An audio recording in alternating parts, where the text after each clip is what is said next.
Are Hey, you here there we are again? again. David's in his garden again. I'm in my attic. I'm missing a trick. I should be outside. How you doing, David? How's your week been? Yeah, not bad, not bad. I've had a few occasions, when you wake up and you've had a terrible nightmare and you wake up from it and you believe it and you're living it for a moment. I've had a couple of those occasions in the past, and you kind of like, you've had this, in your nightmare, you've had some affair and you wake up and think, how am I going to live with myself? I'm a terrible man. What am I going to do? Then you get the realization that it was just a nightmare and that none of it's true. And you kind of breathe this huge sigh of relief. Well, this week, on a couple of occasions, I've had the reverse of that, where I've kind of woken up going, ba ba da ba da. Oh, it's going to be a lovely day today. I think I'll sit in the garden. And then I have this realization that the world has gone to pot. Everything's really terrible. And so I've only this sort of reverse nightmares where Oh my I'm waking up gosh. from a happy dream and realizing I'm living in a nightmare. Sounds like I don't know sounds why like I'm laughing. an average episode of The Simpsons. Yeah. Yeah. I'm living in an episode of The Simpsons every day. Only it's not 30 minutes long. It's all day. You can't skip the title sequence either. Yeah. Ah, still getting better on the saxophone. How's your week been? My son has been watching a lot of Simpsons actually because he's just got Disney Plus, so I've been watching a bit of that. Yeah, it's been all right. I mean, cliche klaxon, taking it one day at a time. But I think that has been what this week's been about. But also, I think we should just reflect. Here we are on Unplanners episode 2, and it's just an experiment, right? We kind of put it out there, and what's been really lovely is we put it out on YouTube and Instagram TV, and it was really nice just to get some feedback from people Yeah. that liked it and found it valuable, and that's why we're here again. Otherwise, we Thank you, wouldn't. everybody. No, yeah. Otherwise, it would never be mentioned again. So we're gonna keep at it, and the whole premise of this thing is for us to talk about unplanning and also to not try and plan what we want to talk about. But we do know that there's a couple of people that were kind enough to give some feedback on Instagram and Twitter, and they're kind of posing a question or comment. So we are gonna try and deal with those in the next kind of 28 minutes. Yeah. But I And think also, yeah, after you. I was going to say, and also we're going to look at in the next episode, we're not planning, we're just putting some structure together. We're going to look in the next episode what dials you should have on your dashboard now for your unplanned life moving forward. If pre-coronavirus, your dials were one set, they were looking at, I don't know, perhaps they were looking at business growth and all the good stuff based on tomorrow being like yesterday, then knowing what we know now, what do those new dials need to look like so that you can successfully move forward? And we'll look at those in episode number 3. That's right, Ian? I love that. And for people that aren't familiar with that concept, I mean, David introduced me to the dashboard concept when we were writing our book Zoom. And the idea was that sometimes when we've got a dashboard, there's some very obvious things on that dashboard. How much money are we earning? How are we doing? What's our mental health like? But it's like there are other number of dials. And David's got a lovely vision for building that out so that when we're looking at our life and taking that snapshot, looking at the dashboard, what are all those things that matter? So I love that. We were reflecting, weren't we, on the ability at the moment of how a lot of people and communities are self-organising.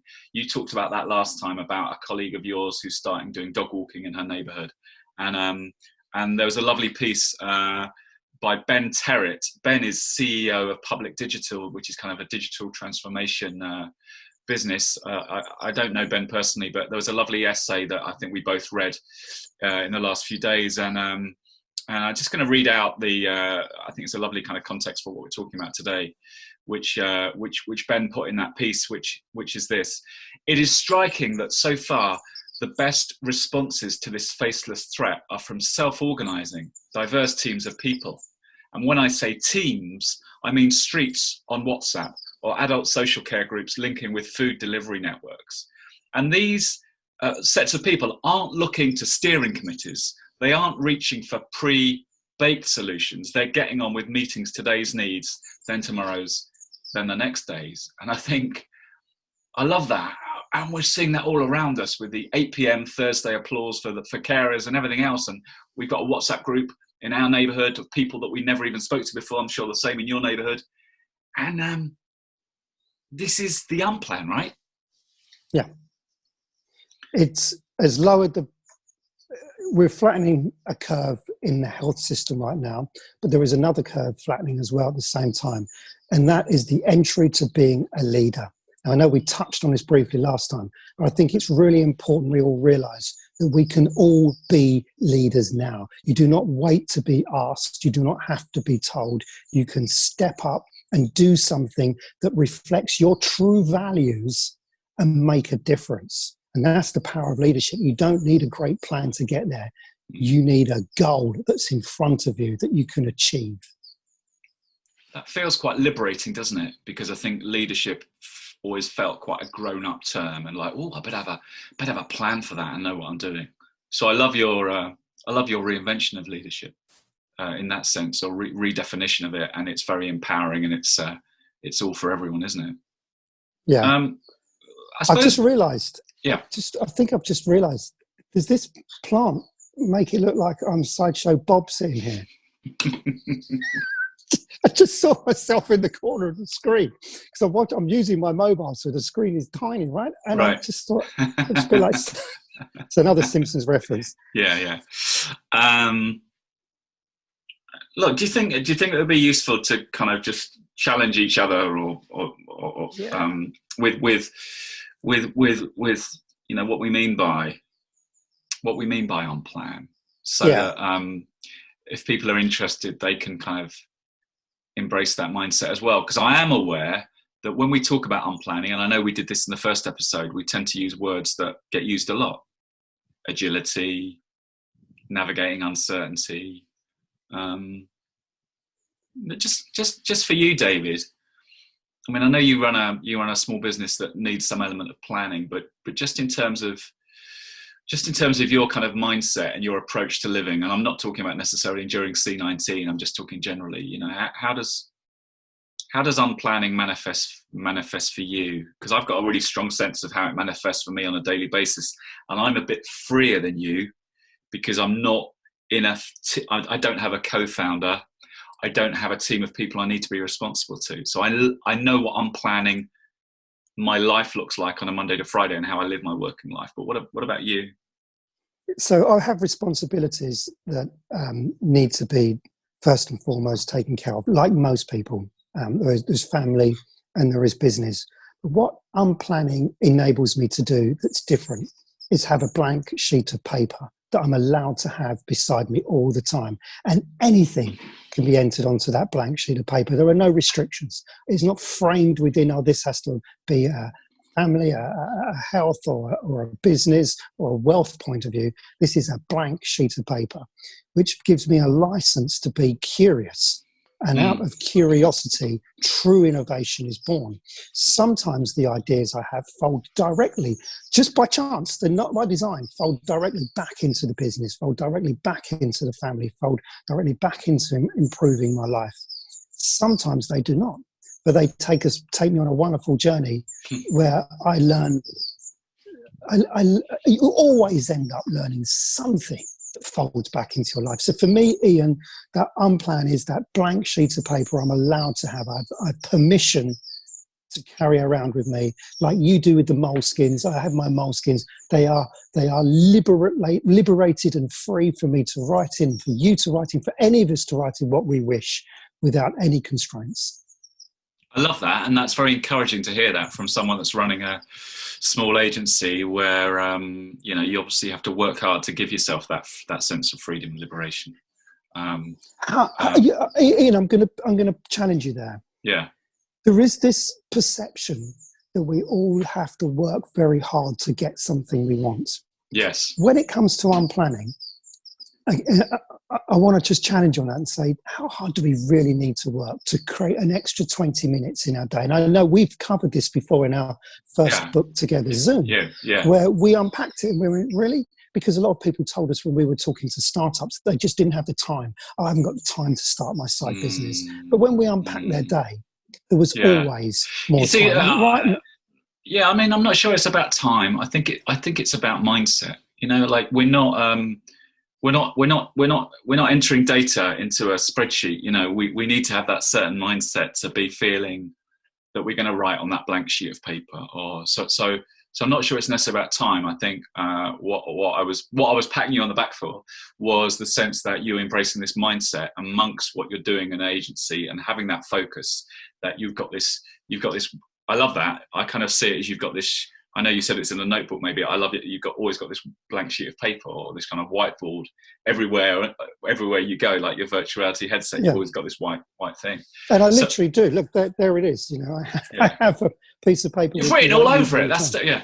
But, because I mean, I am very fortunate, and I always remember. I always try not to take it for granted that I actually can carve out working days where I'm kind of like, I mean, it's amazing to say it out loud. I almost feel guilty, like I'm confessing this massive secret, right? It's okay, Ian. You can confess to me. So let me paint a picture for you, and it feels a bit romantic because we're not allowed out of our homes. But you know, there's a coffee shop I love to go to in King's Cross in London called Caravan. It's the new bit of King's Cross near the new Google building. I love it. It always fuels me. And so I might start the day having a catch up with someone there, or maybe just doing some work there. And if I'm really lucky, I might not have anything in the diary until like 2 p.m. and say it's 10 p.m. or say it's at 10 a.m. or 11 a.m. I haven't got anything. I've got a to-do list, but I haven't got any call or any meeting for a few hours. And you know what I've done? And I've done this probably, 7 or 8 times in that particular location. I've literally walked out of there and I've gone, all right, how are you feeling? What way are you going to turn? You're going to turn left? You're going to turn right? Where are you going to go? That is amazing. And then, I love taking photographs, just often on my phone. And so it was recently, I came out of there, it was a sunny day, and I thought, I've never walked down the back of here underneath, going back round St Pancras that way. And I saw a lovely light, and I followed it, and I just took a photo on my phone. And then I found myself going another little back way round to the Euston Road. And now this may sound like, what the heck, I'm very pleased for you, Ian, you managed to have this kind of life. But what I'm actually saying is, going down unfamiliar streets suddenly fuels my creativity and fuels ideas. And I find myself having thoughts and taking myself in literal and metaphorical directions that I would have never gone before. I gave myself permission to wander without a map, to go, what way do you want to go? And I share that. I wasn't thinking of sharing it. It just came to me, but I share that because for me, that is the articulation of what it means to be unplanned. Because I know from my own experience in life, and we all have these, where serendipity and randomness collide and create opportunities for us are amazing. I had a lovely 18-month period where I had a side project writing for the Financial Times. I'm not a trained journalist, even though you and I have worked in journalism. I've never been on a journalism class in my life. And I had a lovely editor at the FT, Ravi, who kind of gave me this license to be curious because he told me to write about things that sparked my curiosity. No plan. I didn't have a doc in Google Drive going, here are a list of things I'm going to write about. I know it sounds romantic, but I went around my daily life and saw what opportunities I bumped into. And that's how I found stories to write about. Now, I was lucky. I wasn't writing about news stories. I was writing features on entrepreneurship and interesting people. And I remember because I've been going through notepads recently, in 2012, October, I went to Barcelona. I went to Placa Real, you might know that square off La Ramblas. There's loads of bars, a bit touristy, there's loads of bars around the edge. I went into this bar Arcana. It was a Friday. I sat outside trying to get the waiter's attention to get a beer. Kept on saying, "Senor, senor," got ignored. And there was a woman at the next table. I was by myself, she was by herself, and I was like, what can we do? And I got talking to her. Her name was Lisa. She was creative director at a digital agency in New York on holiday by herself. I was on a business trip by myself. We got talking about books because we were both reading books. And cut a long story short, I told her that I was, had a side gig writing for the Financial Times. She was talking about something that was on her mind. She planted a seed, and I kept in touch with her. And a few days later, reached out to her, interviewed her for a piece that went in the FT the next week. And that piece in the Financial Times, written by me, only happened because I couldn't get served in a bar. It only happened because the randomness of the situation, that woman happened to be there. And these are the stories of our lives, right? And I think Unplan might feel a bit intangible for some people, but that's what it is. It's being open to opportunities. I didn't sit there with my headphones on. I didn't go, I'm not going to talk. I spoke to a stranger, had a conversation. We shared a laugh, couldn't get served. And that was the output. And I mean, these are the stories of our lives. I'm sure you've got a bank of similar stories. And am I right? That's unplanning, isn't it? That being curious is the first step to unplanning, because if you remain just in this very sheltered world, then you can only unplan within that small space. By being curious, like you're saying, turning left when you could have turned, when you normally turn right, takes you on the journey to discovering new things. And curiosity is that first step, being open to any idea, every idea, that blank sheet. And earlier you said to me, well, yeah, but what is the mindset? Because it's okay having a blank sheet, but what's the mindset that goes with that? And for me, I live by a very simple rule, and that's the things you focus on, the things you actively think about are the things that start to move towards you. So if all your thoughts are around fear and negativity and poverty and worry and hate and jealousy, then they are the very things that will start to move towards you. Okay? Because that's the way our brains are wired. Wow. If you start thinking about wealth, positivity, helping people, love, joy, pleasure, then they are the things that start to move towards you. So you couple that with being curious, and you just expanded the amount of information you can process and use a billionfold, infinitely. And we live in an infinite world, universe, right? So why would you restrict yourself down when you could open everything up? Wow, I love that. That's really powerful. I love that thought. That's a nice call to action for all of us. What about, well, maybe this is a segue to a question we got on Twitter from someone, which is that, and I can't remember what he does, so forgive me. I think he was a freelance designer or web developer or something, but he said to us, I find comfort in having a plan. And how do I strip that away? I mean, well, where'd you go with that? Where did he go with that? Where did he or she go with that comfort in a plan on the 13th, Friday the 13th? You told us about that last time, Ian, when you came out of a restaurant in Wardour Street and you checked your phone, you took it off of flight mode, and there was a list of people there saying we're pausing projects. Yeah, we all went through that. Yeah. Where was the comfort in the plan on Friday the 13th? That's the question. And we have comfort, not in plans. We have comfort in tomorrow being like today. Maybe a marginal improvement that we'll make. But the reality is tomorrow may not be like today. And if we had plans that only allow for tomorrow being like today, when tomorrow isn't like today, we're in a world of pain. And so, yes, plan where you can, but be open to unplan. If you need plans, if you need to see a journey, a map to get you from where you are to where you want to go, that's fine. Sketch it out. Have short-term goals. So that there's a process called systems thinking. I studied it some years ago, and the principle is very simple. Instead of having a heroic approach where you are riding off into some distant sunset, you take one step forward, you look left, you look right, you see if the world around you has changed, and if it has, you pivot slightly towards your goal and take one step forward. Because back in the day, the sunset was set there and you could head towards it. Now that sunset just seems to be shifting all the time, and the sands that we're walking on are shifting all the time. It's a moving target.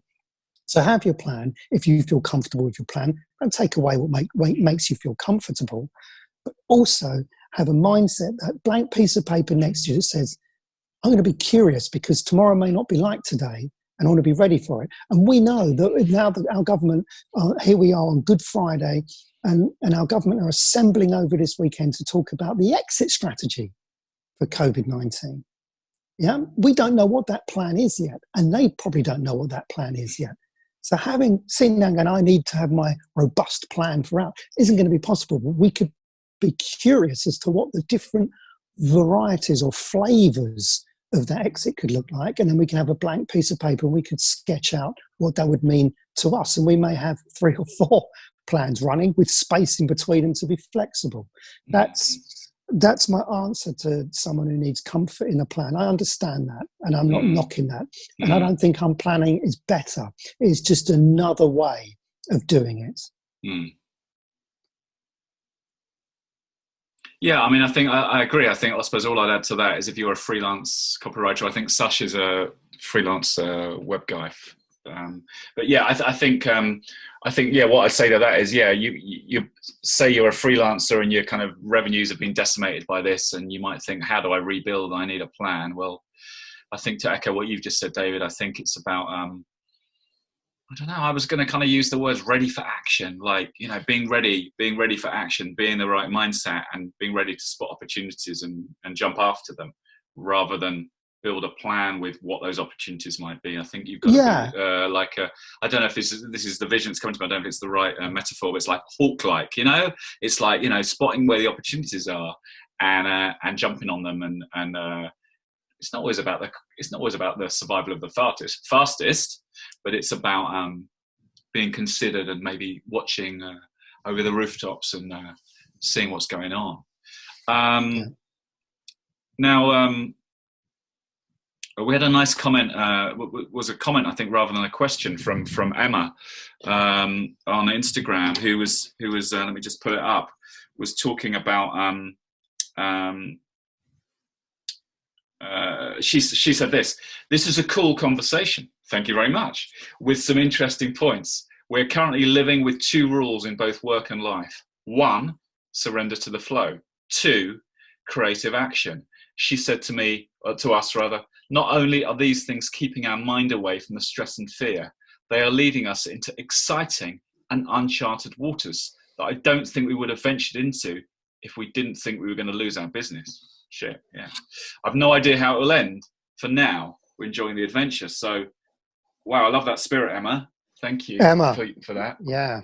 And good, and it's lovely to hear someone else saying it, because I know that you and I can be very conscious that we're, in some ways, feeling incredibly guilty for not enjoying what's going on around us, but being curious about where this is going. So, thank you, Emma, for talking about surrendering to the flow and creative action, because that's what's called for now, is creative action. And creative action comes from, first of all, being curious.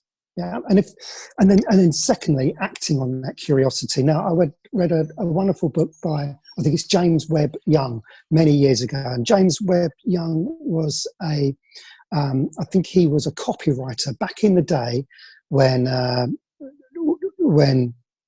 the newspapers ruled the roost, right? And the creative agencies were just beginning to spring up in New York, and one of the newspapers sent a junior out to interview James Webb Young to find out where good ideas come from. It was that sort of creative mindset. Where do these good ideas come from? The newspapers wanted to know. And James Webb Young, so the story goes, kind of said, well, good ideas come from here, they come from over here, they come from everywhere.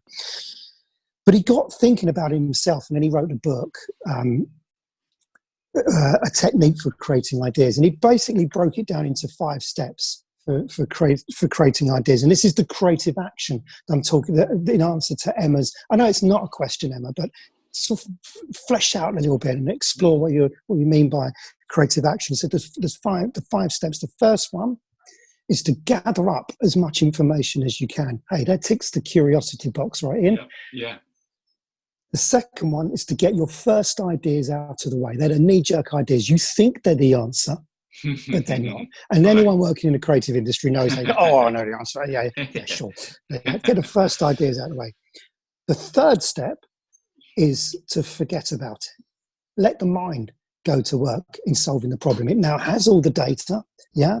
It now has got the first ideas out of the way, and now it's facing the challenge, and the mind is brilliant at solving problems. And we know that because, look, I'm able to speak to you using a technical device that picks up at your end and transmits it all out. I mean, that's come from the mind of humans, right? It's amazing. Yeah. So we know the mind can solve these problems. So that's the third step. The fourth step is to be ready for an idea to come to you at the most unlikely moment. That's Ian's turning left when he was going to turn right, yeah, and walking through St. Pancras and following the lights. Yeah? Be ready for the idea to come to you at the most unlikely moment. And that means you need to have that blank piece of paper ready by your side, because that's where you're going to capture the idea. But that idea is not quite ready yet, because there's the fifth step that James Webb Young talked about. And he talks about then you need to polish it so it's fit for purpose, because that's the raw idea. And that's the 5 steps that I think are sort of flesh out the creative action that Emma was speaking about that. That's great. I love that. That's good. That's given us all some kind of call to action there for how to execute on creative action. I mean, the surrendering to the flow thing is interesting because it feels a bit like, comfort in having a plan and like surrender to the flow. It's kind of like going with the flow, isn't it? Again, it does feel like much easier said than done. And from our position of privilege and comfort with all this, it can all sound a bit lofty, can't it? Surrender to the flow. But that feels like, it's not necessarily going to happen instantly, because that's again a mindset change which we might have been hardwired to have structure and plan. And I guess it's very timely because the world we're living in now is exactly where we're surrendering to the flow. Surrendering to the flow for me feels like that thing of, don't get hung up and freak out about things you can't control. And, I can write a long list of things at the moment that I can't control. And the list of things that I can control, I mean, I know we talked about a lot today, but it comes back to mindset. And I think we talked about this last week. I went into fight or flight, revenues nosediving. How am I going to get money when I'm going to send the next invoice? Those are real. I'm not glossing over those. They're real for me. They haven't gone away, but there's no point me panicking about it, because that ain't going to get me out of this spot. I know that I need to be self-sufficient to have a positive, optimistic mindset, because I ain't going to win any business running around panicking. But I might win some business being calm and attracting the right kind of people and organizations that want to hire me and that want to help them navigate through these times. So I think, Emma, you've given us some great language, which is kind of added to our adding to our dictionary. Because I think David and I have been talking about this stuff for 10 or 11 years, and we tend to go back to, flexibility, uncertainty, all that. Yeah, I've learned a lot. This is good. I've learned a lot today, David. Thank you. I've learned the James Webb Young. I mean, I've been very familiar with him. I've learned a lot. I've learned that, and I love what you said about. Can you repeat it for me? The line about we're attracted to what we focus on. What was it? Sure, of course I will, Ian. So the things you focus on are the things that move towards you. Yeah. So if you focus on the light and goodness and hope and joy and success and creativity and solutions, then that's what's going to move towards you. Yeah.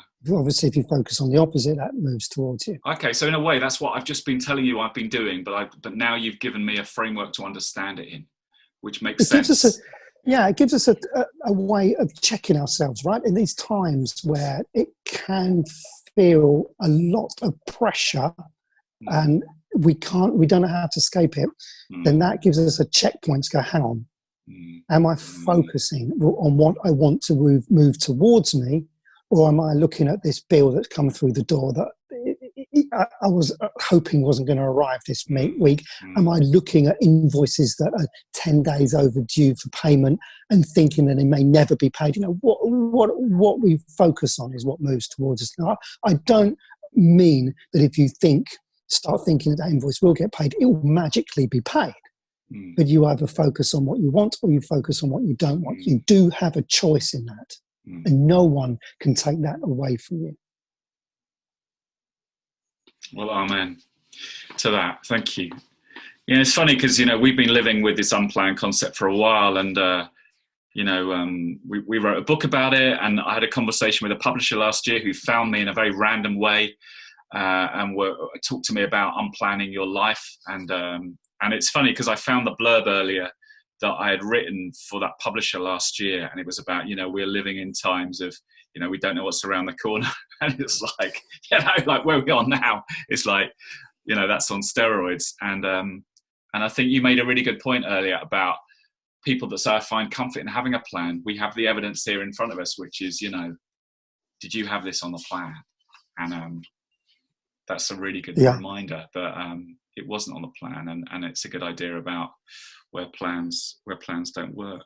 So look, I've really enjoyed today. I've I know you well, but I've learned quite a few things, and given me some things to think about. And the same from you, Ian. Thank you so much. So look, thanks for hanging with us today. We've really enjoyed it. I think we're probably going to put this up on Monday, but we're currently recording this on Good Friday. And David said next time we're going to be talking about the dashboard and the dials, so giving you some practical things. And thanks very much for watching. Happy Easter.